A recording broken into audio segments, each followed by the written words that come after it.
Alrighty. Well, moving on to our finalists. In third place, we had Hobart Archangels, the biggest positive mover of the comp, going up 3 spots from their predicted placing of 6th to 3rd place. On the team, we have Sega, Jellyhawk, Easy Points, Mantis, Shuri Kitty, and Villain. Sega definitely had Arkwat copy pasted and ready to put in the chat as soon as it went to.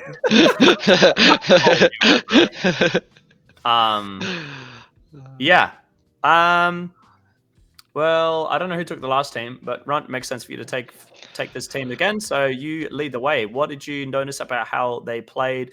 Maybe specifically in terms of improvements they made from Prenuts 2 to Prenuts 3, because obviously, like, they've placed very, very well, right? So they finally didn't shit the bed. Woo! It's that simple. No, these guys played like the team we were hoping. We knew that they could play us for so long, but we just hadn't seen it. Every comp, we just kept on hoping that it'd be the one where it all finally clicks in a comp and they play the way they train. And this was finally the comp where they did it. They maintained that proper structure and commitment that whole way through the comp, and they just controlled games really well. These guys were always a team that can control a game, and they were finally doing it at Pre 2.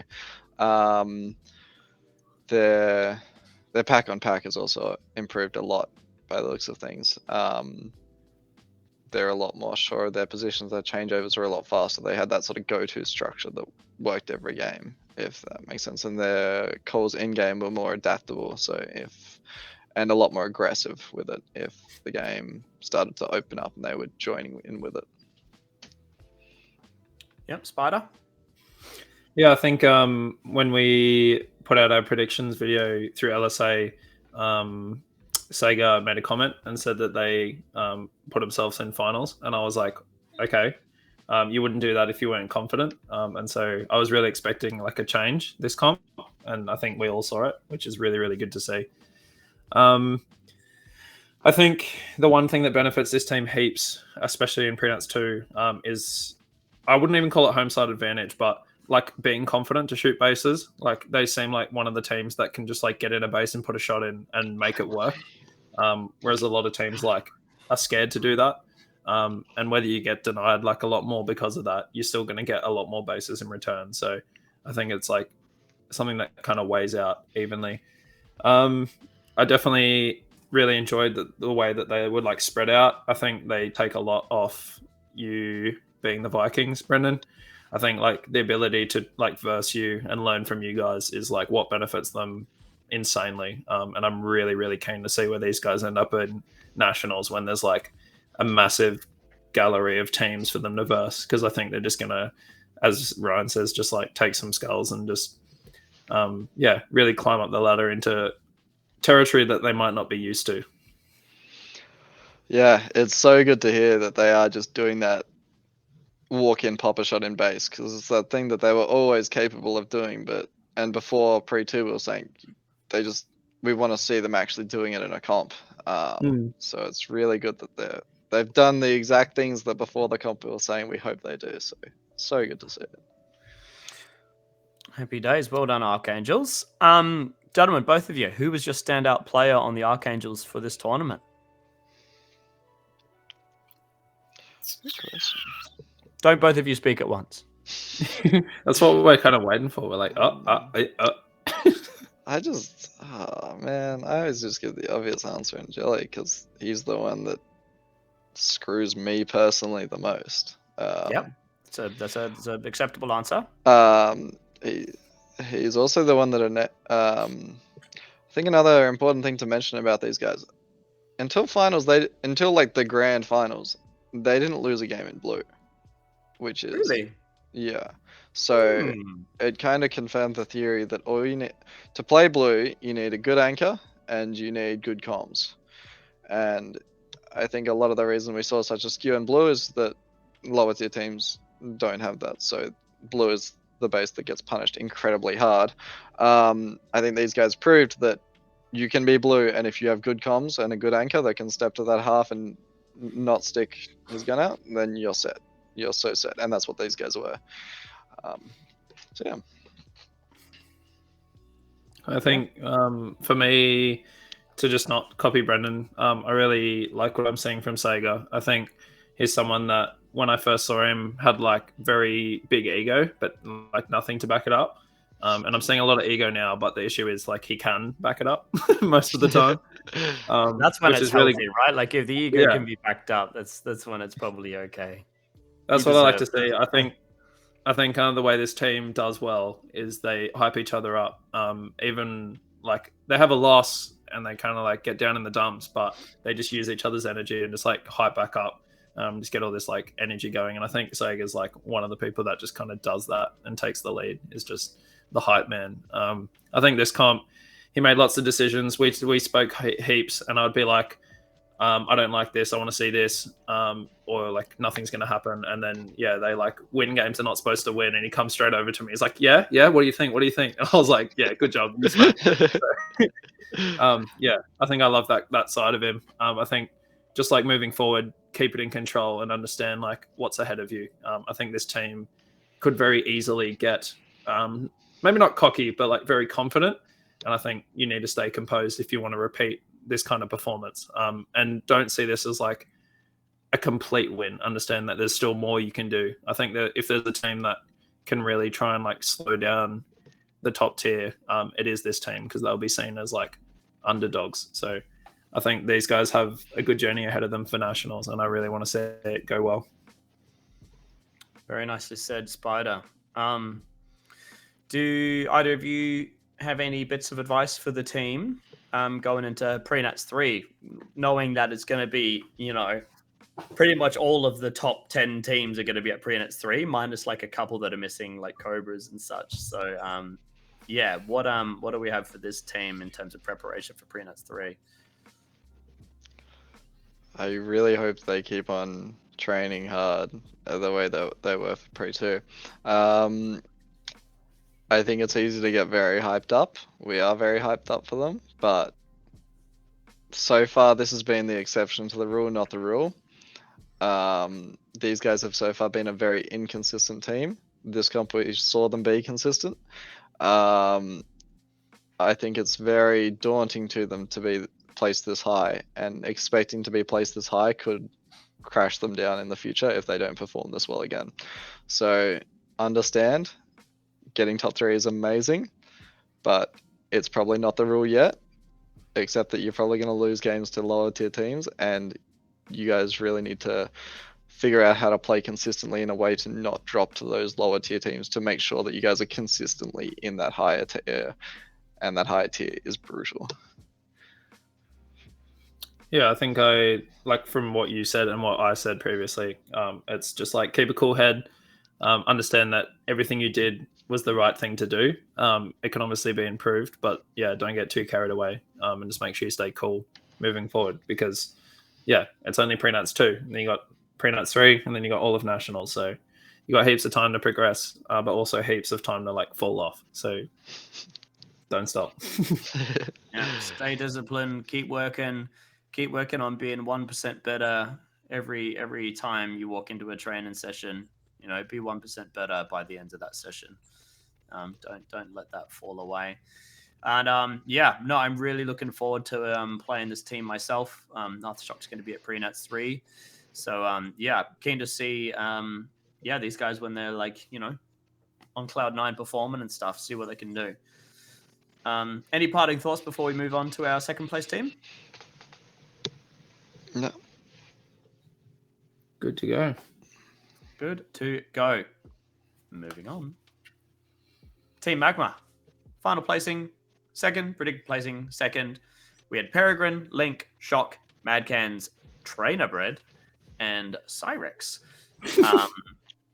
The team had on average, like for individuals, the second highest average score, tag ratio, score ratio, and GRC of the comp. They also had the highest denies 4 of the entire tournament. So these guys were absolutely ruining people at their own base, and probably also getting denies, a bunch of denies at other bases as well. I think I saw, it might have been a finals game, but I swear I saw Team Magma like denying the Vikings a bunch of times at a base. If I'm mistaken. That looked a bit brutal. But yeah. Anyway, maybe it was the other way around. Irregardless, Peregrine had the third highest tag ratio of the comp of 1.56, and the third highest denies 4 of the comp of 1.2, which makes sense, kind of like as a last line player that he would have the high tag ratio, but it means he's doing a bloody good job of it. All right, so Especially since so many last time players in Hobart have been coming out with negatives this this pre-nuts too. Yeah, facts. Spider, I'll let you start off with Team Magma. What did you notice about how these guys played? Maybe particularly in terms of how did it look like they played compared to Prenuts 1 as well? Yeah, I think Prenuts 1, I don't know, it's broken record, but like Prenuts 1 is just them being like, all right, new system, new arena, let's figure this out, let's do whatever. I flew into Hobart a bit early, once again, cheap flights are us. And then we did a bunch of training. These guys were always just like lurking around site looking for like free opportunities in the maze, which is one thing I respect them for. It's like their commitment to improving is insane. But even just in training, like their first time back in the maze, it was like very, very different to the pre-1 team that I saw. And I think all that they were doing was trying to like really capitalize on like movement through the maze. So one thing I noticed heaps with these guys is kind of what I said about 1UP. Like 1UP, I wouldn't picture having too many people under the base. And these guys would do that. Like as soon as their base is empty, everyone's pushed out. They're holding lines of sight and they're getting points. It's like even their last line players are getting like really good ratios, decent scores. And in our double elim, that's pretty much what won them the game, is they constantly had 5 players getting points, which is like huge. I'm not sure how that compares to you, Brendan. I'm sure like you'll say some stuff about it, but I think that's something that they do very well, is like knowing how far you can push and having that calculated risk. So people will come to your base, but knowing that you have it under control is like massive. And I guess just quickly before Runt talks, it speaks a bit too. We were talking about Cerberus, and maybe they were being like, you know, they weren't really being autonomous as individuals in terms of like, you know, making plays and stuff and trying to like always have an impact on the game. I think these like high level Sunny Coast teams like Spartans, Team Magma, you know, Sunshine Coast, I said it last time, they're an example of a team that very much understand the idea of like every individual on the team having some kind of an impact on the game, like at all times. They rake in like crazy field points, and yeah, just they've done it so many times that they know where the boundary is. They know the limit of what they can do safely, but they also know when to breach that boundary to make like a play, calculated risk like Spider was talking about. But yeah, Run, what do you got to say? By finals, they definitely picked it up. Day 1 of the competition was not the whole Rocky training arc that we were expecting to see at pre-2 in the prediction stream. Day 1 of the comp, they came back. They played the same strategy that they did in Prenuts 1, and they got absolutely slapped around. Then day 2, they completely shifted their strategy to that far more aggressive playstyle with everyone pushed way further out, and then they started to become a serious threat. So it was that whole shift of they came back and they're like, yeah, we're still going to play like the 4-1 Queensland way, and they got punished for it, and then they started to actually play the maze on day 2, and that's when they became a really strong team, and they were starting to pull in big pack scores every game, no matter who they were versing, because they were pushing far further for points and taking far more risks with bases. So it was good to see that they eventually adapted to the maze, I think. Yeah. No, happy days. Who was your standout player on the team, gentlemen? Link. He shoots people good. He's a pain in the ass. Yeah, no, they're in. Link would just follow you around and like keep you down and double and all that stuff, and it's a pain to verse because he's fast enough to just follow people around and just commit. I mean, look at the legs on this boy. Of course, he's fast Literally. enough to follow you around. Yeah, so Kangaroo. so yeah, Link was definitely causing by far the most dramas versing these guys. Cans I though, think- actually, sorry, Can switched up his playstyle a heap for this comp too. Although on day one the whole team wasn't playing the new way, Cans went back to playing fast. I think pre-1 he was super lazy, just trying to take Jules in the open and just dying. But pre-2 he came in with the goal to work panels and evade people, and it paid off. He went so much better this comp by actually like getting to cover for every death. Yeah, no, kudos to Mad Ken's always working. Always one of the hardest working players in the arena. You know, he probably has the highest like step count of like any player over the course of like, the tournament, right? Speaking of steps and feet, can I zoom in? No, can I? I want to. It's not letting me. Oh, it's not letting me zoom. But I want to point out that this guy's letting them puppies breathe through his picture, and I respect that.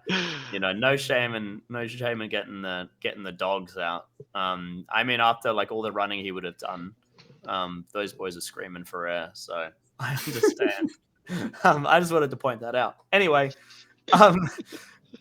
what improvements do we have for this team? Well, obviously.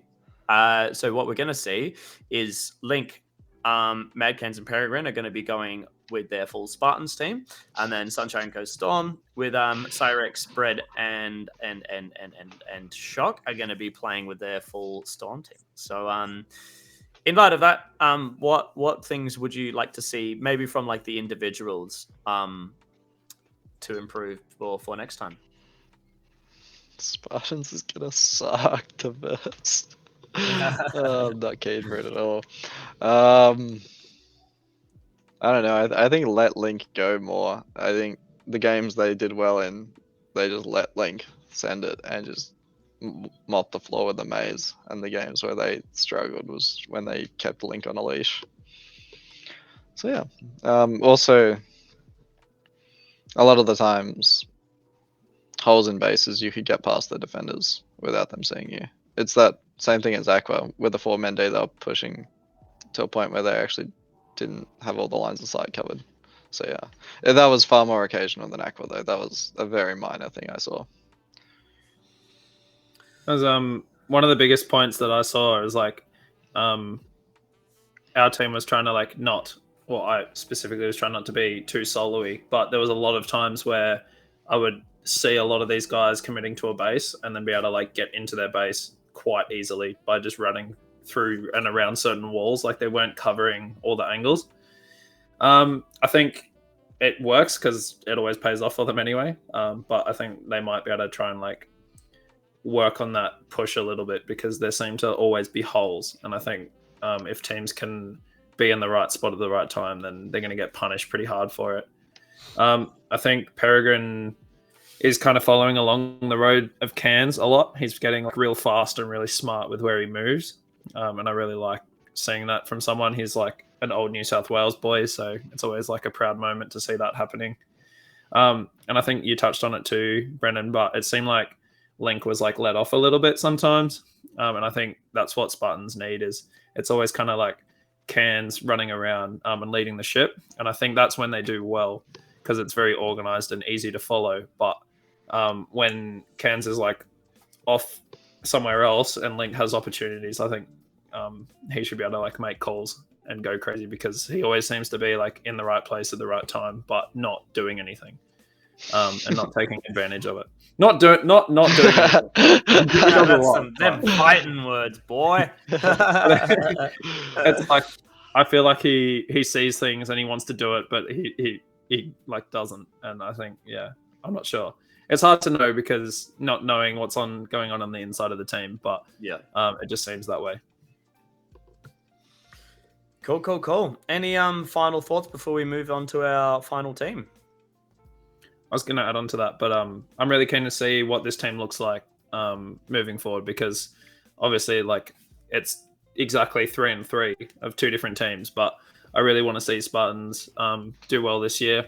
they've been grinding for like ever. And I really think this is like the year that if they're gonna pop off, like they're really gonna pop off. And I like Storm as always. They're kind of like, in my opinion, the slightly lower end of Queensland, but there's just so much experience and potential. I think they may not stay that way.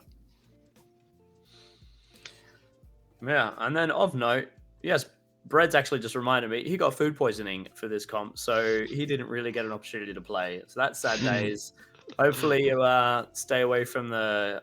I was going to say something, but that would be not very PC of me, so I won't. Eat good, and I don't know. Moving on, we have Hobart Vikings in first place. Predicted placing first, crazy. Look at all that gold on the screen. My goodness. Run, once again, led average score, score ratio, GRC, and destroys. Had the second highest tag ratio. Twinkles wasn't far behind. Twinkles had a really big comp. Second highest average score, second highest score ratio, third highest GRC, and second highest destroys for. Captain Veg had the third highest average score, I believe. And then as a team, you guys took literally the like, you know, individual average, the best for the entire comp, which is to be expected when you've got the run taken bloody almost 13k average scores, bro. So yeah. We'll spice it up. And let Spider, you can give your hot take on the Vikings first before we hear it straight from the horse's mouth. I think it'd be interesting to see Brendan's side because we haven't spoken much. Normally we like roast each other's teams heaps after comps. I think pre-1 like felt good because you were like, yeah, like we're in a good spot. We understand the maze, but we want like some competition. And then this comp, it kind of like, I think you guys got like annoyed a lot because you want to lose, but you're not losing. And so it's like you're still waiting for someone to like really punish you for making mistakes. And I think, yeah, it's going to be a while till you see that. But I think that's like one of the biggest things is it feels like everything's good, but I'm sure there's weaknesses and I'm sure you guys know that, but you just don't know what it is yet. And I think I couldn't imagine how annoying that might be for your side of things. Literally. We lost Ego in this guy. That was fun. Mm. Did you? Who'd you drop it to? It was Magma. Yeah. Was that like a relief, like to finally have that like undefeated status? Oh, thank God. It was initially. Because I'm like, oh yes, we're gonna lose some games this comp. It's gonna be rough for us. This is good. And then that was the only one. And losing one game is kind of the worst of both worlds because it's like, well, it wasn't enough to the point where we have like, it wasn't enough to like be what we wanted from the comp of like getting punished, because it was just one game where we were trying new stuff. There was still stuff we took away, and we learnt more from that game than probably any other. But we wanted that more. So if you're only going to lose one game, you might as well lose no games. And like, it's just like one game is just enough to so that you can't say we went undefeated again. So it's like, well, we either want to lose a bunch of games or go undefeated. One of the two. And one is not that worst possible result. Damn it. Man, it's hard. It's hard. I know, at right? the top, isn't it? My goodness. Such a sad First life. place problems. Look at us, we're hating it. Well, Run, without obviously giving too much away, unless you want to, what can you speak to about how your team played? Maybe, and if there was any differences from Prenuts 1 to Prenuts 2. Surely everyone knows how we play by now. No, tell me. I was not gonna say it on stream, but literally, like every team that did well at Prenuts 2 was pretty much doing exactly what we did. It's kind of what Magma ended up doing as well. Yeah. So, and Archangels obviously fully deal with it. But you know, if people haven't figured it out by now, then there's maybe a chance they won't figure it out by Nats. So I might have to leave it that way. But yeah, essentially, we haven't changed our strategy at all. No. What we did change, which was a big thing this camp, and I think why we took so much more away from pre-2 than we did pre-1, potentially, is because we had especially Gandhi and Karen, getting out of base a lot more. It may not look like it, but Twinkles, for example, he didn't attack all of day one. He just got his bases from defense because he does that. So yeah, we never put him on attack first. It was pretty much always like at least Gandhi or Karen, one of the two, sometimes Leper for this comp, even in finals. Like we were still getting Gandhi and Karen out far more. And that was good for them. They developed a lot. They became a lot more confident taking bases. Like one game I said, "Oh, and go green," and I heard shots go in within 5 seconds. I'm like, I didn't even know he could get that fast, and he destroyed it. Other times, I'd be like, "Oh, and go get points at red," and I'd hear shots in within 5 seconds, and I'd be like, that can't be us, right? That couldn't physically be us, and he's got denied within 10 seconds. He's an impressive man. Karen was a lot more consistent. I feel like we're learning to attack with him a lot better. It's very simple. You give him an opening and he'll take it every time. He'll execute it. You give him calls while he's on a base of another door and he'll step to another panel, which is that reactiveness that you see in so few players, which is great to see. So it's one of those things where like these I believe the skill set of last lining and actually taking a base is like the same. You're just adding like there's a thing you have to shoot 3 times at certain intervals. So yeah, last lines can generally like be pretty good at like finishing their bases once they get in there. Tell that to Gandhi. Surely he has the highest deny strat. How does he not? 1.2, it's up there. Anyway. So yeah, we got those guys that attack a lot more. That was good. And that was it. We shot people again. Woo! Yeah. Spider, who was your standout player for this team? Bit of lag. Yeah, I think yeah, it's just like a personal opinion. But Leper is someone who's like been in the game for a very long time, and I think the longer you play, the easier it is to like fall off because you just like you get so stuck in how you play, and if it works, don't change it. But he's someone that every time I verse him keeps changing, and this comp, like he would play the smartest. Like I don't want to call him lazy, but he would always find the spot where he didn't have to move and would destroy everyone. Yeah, and the most impact with the least work is Leper in a nutshell. Literally, like right. He would always be in the perfect spot, hit the perfect shot, like just standing still. And I knew where he was every time, but he would always just be like one step ahead, which is crazy because in a maze where it's so like dynamic and just like people moving everywhere, he's just like standing still, watching everyone run past him. So yeah, I think Leper's very impressive. I'm really keen. Like I love seeing people that have been around for years still keeping up. I think that's like one of the best things to see. And he's definitely one that does that.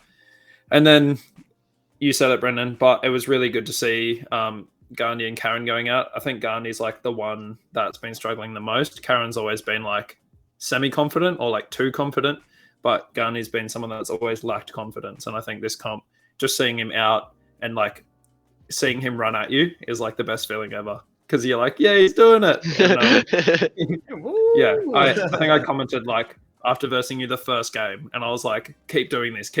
Like, yeah. I want to see these boys out more. Like, yeah, it was really cool. I liked it. Yeah. Right. Who's your stand-up player for your team?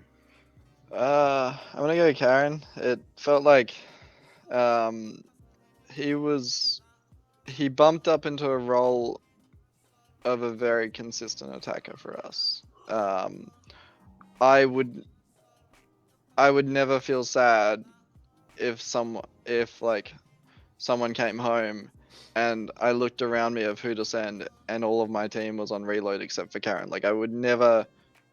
He always felt like a good choice to attack, whereas before it was like, well, if they're a bit weaker teams and we're already a bit ahead and I can be the one to attack with him, then he's a good choice.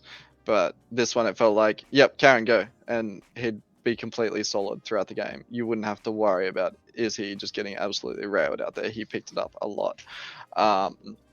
Whereas Gandhi has always been a lot more middling in the fact that you always knew he was a decent choice. Karen was previously a bit more up and down, whereas now he felt very consistent in the lineup. Like CV tore his calf muscle in the finals games. Nobody knew it because we didn't tell anyone and we didn't want to. But we had There's a bit of Yeah. tea, bit of tea. yeah, we so he was limping throughout finals and just standing still. And I'm like, CV go attack. He was like, calm, my calf's torn. I'm like, sick, Aaron, go attack. It's like, and like we opened up like finals games with Karen on attack. Like it felt good. It is essentially what I'm saying. We feel like we have a far more solid roster now. Yeah, well rounded. Well, hopefully CV heals up soon. Is he going all right with his calf? Yeah, he's fine. He seems like he's the sort of guy that would tear it every 5 months or so. Right. It's like it's only a minor. day. It's only a minor tear. Like yeah, right. yeah. Not a unit. Well, yeah, cool. I guess I'll say quickly. It looked like Twinkles was kind of let loose a bit this tournament. In terms of, I don't know, he was just always everywhere on every camera. But I can think of 3 distinct times I was watching, and he's just pulled off the craziest like take, or like he's like filled the last like the Yeah. anchor position, if you will, for a moment, and he's just like tagged like literally 7 people running in within a 3-second span, and I was like, what's going on? That's crazy. So, He's yeah, he absolutely had some insane. pretty crazy moments that I saw on the cameras. They were the most memorable like pop-off plays that I saw was from Twinkles on the thing. So kudos to him. Well done. 100%. Righty, gentlemen.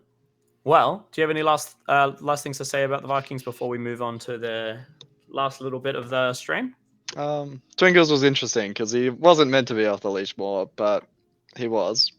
But I think our team's kind of gotten used to the fact that if there's no Colin left door, it's probably his door, but he's probably making it up somewhere, so it's probably okay. And I think this comp we kind of just like went, he'll be doing his thing, just deal with it. Right. Which isn't a good thing necessarily, but like he got, yeah, that's why he can be on every camera because even on defense, he's defending from the other team's base door. So yeah, Interesting way of going about it. yeah, That's some Sun Tzu Art of War type shit going on there. literally.